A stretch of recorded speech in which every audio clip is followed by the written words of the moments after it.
Good evening and welcome to our monthly live call-in show from Opelousas General and Cardiovascular Institute of the South. Tonight's topic, as you can see on the monitor, is the top 10 healthy things you can do to get better. We couldn't have chosen a more appropriate time to discuss about it. It's a holiday time, Thanksgiving, New Year's, and Christmas are coming up.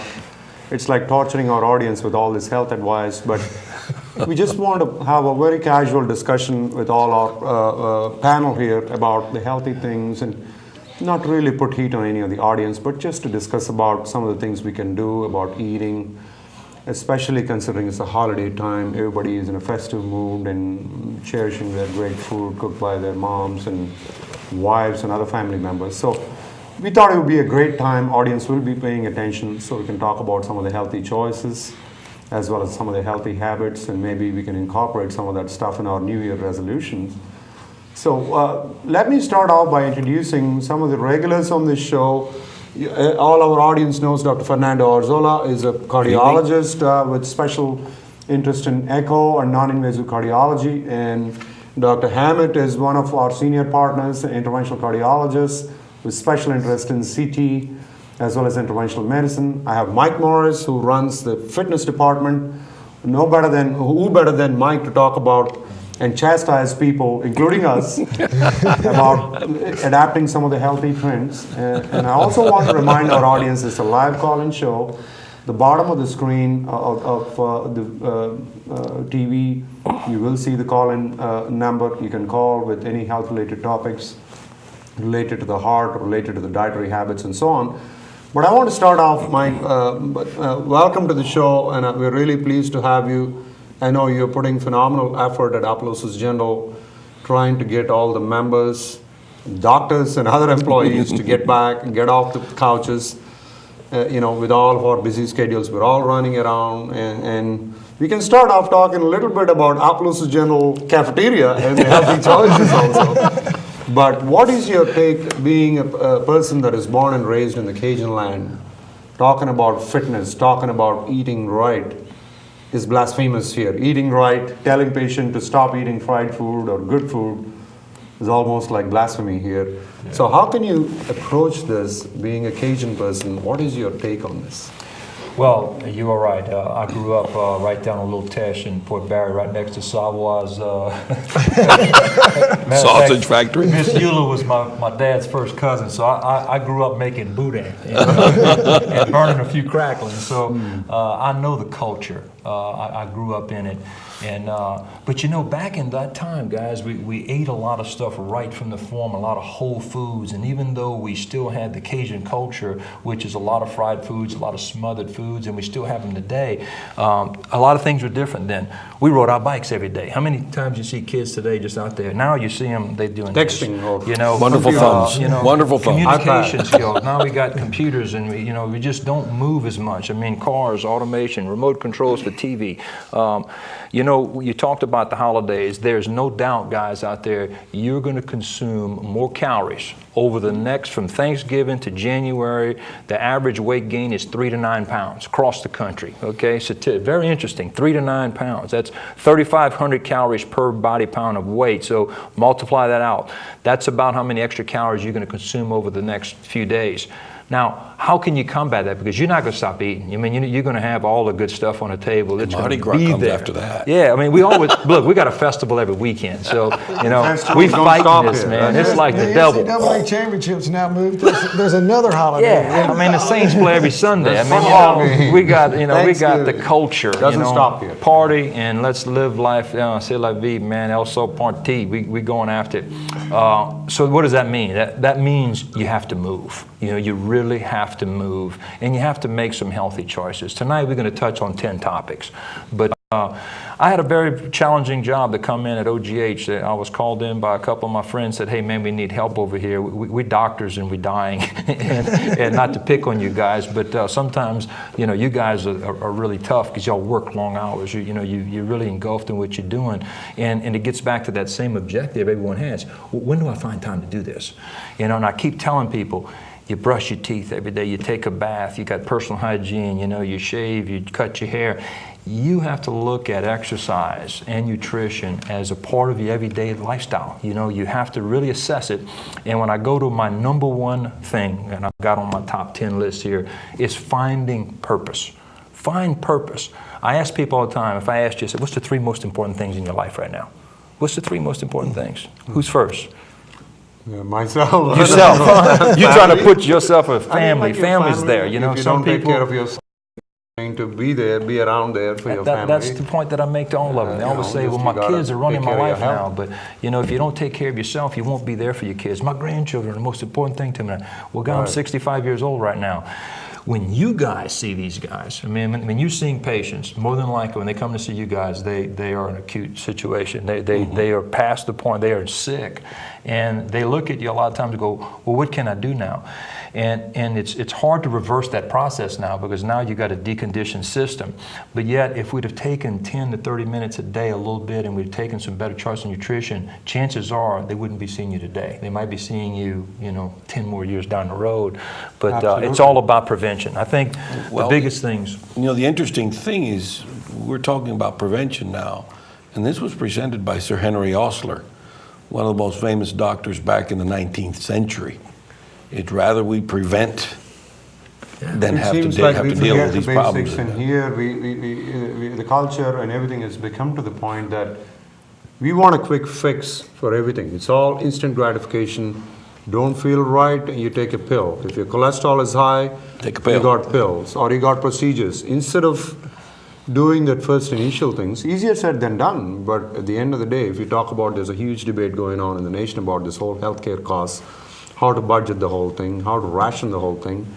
And we can start off by some of these preventive things. At the same time, Clay, I wanted to we are talking about some of the statistics pertaining to obesity. I want you to just kind of spend a few minutes talk about this epidemic of obesity and overweight, and of all the industrialized nations, how Americans are about the most obese nation. We have everything, but we don't have the will to. I mean, if you can talk about some of the numbers and enlighten our audience about the staggering statistics. The U.S. is now in the top 5 countries in obesity in the world. And that's as much of a healthcare problem as the underdeveloped countries, the third world countries that are poverty stricken, that suffer from lack of nutrition. We are just as unhealthy from overnutrition and obesity. Over 2/3 of the country is now either considered overweight or obese. They can break that down. Roughly 32 to 33% is overweight, and then the other 34%, 33% is considered obese. Frankly, obese. Just exceeded, the obese just exceeded the overweight this past year. And then and the healthcare dollars that are spent on that is phenomenal, and that is where, if you really get into some of what's being tried to being changed, I guess, through Washington is looking at more prevention.